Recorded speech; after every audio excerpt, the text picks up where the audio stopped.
माता की भारत माता की वंदे वंदे भारत माता की भारत माता की भारत माता की भारत माता। आज हम लोग 78वें स्वतंत्रता दिवस को मनाने के लिए पूर्वी चंपारण जिला के पेन्हारा प्रखंड के रामचरित्र महंत रामचरित्र दास उच्च विद्यालय में खड़े हैं, इसके प्रांगण में खड़े हैं। और हम लोगों ने ये लक्ष्य बनाया है कि जहां जहां इस तरह के मुद्दे हैं, ये विद्यालय और यहाँ पे 10th क्लास तक मैट्रिक की शिक्षा यहाँ दी जाती है। लगभग 90 बच्चे हर साल यहाँ से पास होते हैं। लेकिन ये जो स्थिति आप देख रहे हैं कि छज्जा भी ऊपर नहीं है।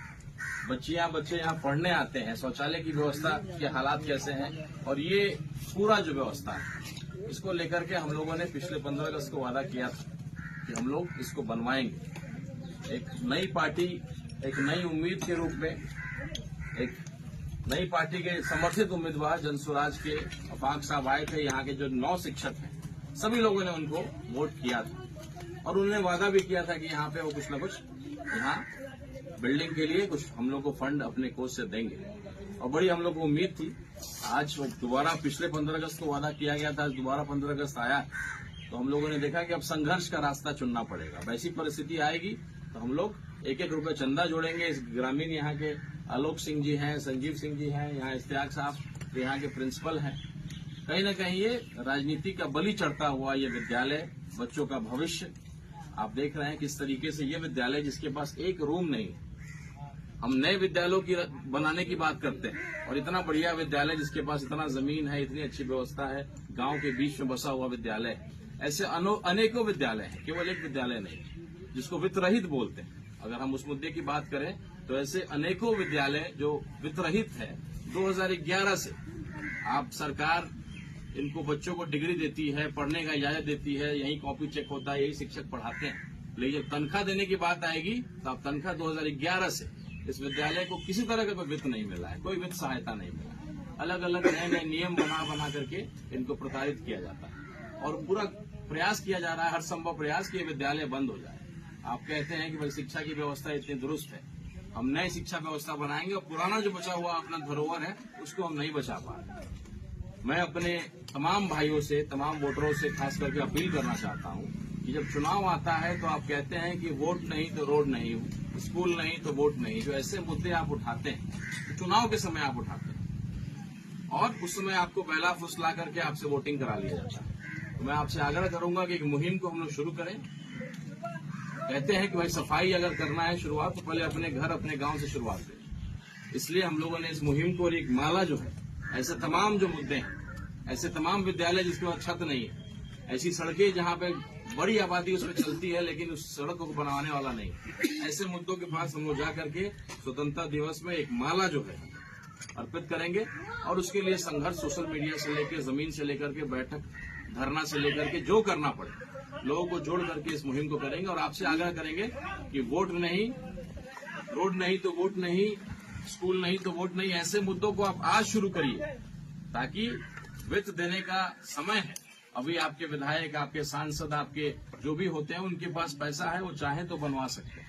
और जो हमारे वित्त रहित विद्यालय हैं, वैसे लोगों के लिए लड़ना कि भाई इतनी बढ़िया व्यवस्था शिक्षा की है, उसको आप खत्म क्यों कर रहे हैं, उसको नष्ट क्यों कर रहे हैं, उसको बर्बाद क्यों कर रहे हैं, उसको मदद करिए, उसको जिंदा करिए। एक गरीब बच्चे को सहायता की जरूरत होती है। जितने वित्त रहित विद्यालय हैं उनको आपके सहायता की जरूरत है, ताकि बिहार की शिक्षा व्यवस्था दुरुस्त हो सके। वरना ऐसे ही जो बच्चे हमारे खड़े हैं, लेबर बन करके किसी न किसी राज्य में जाएंगे।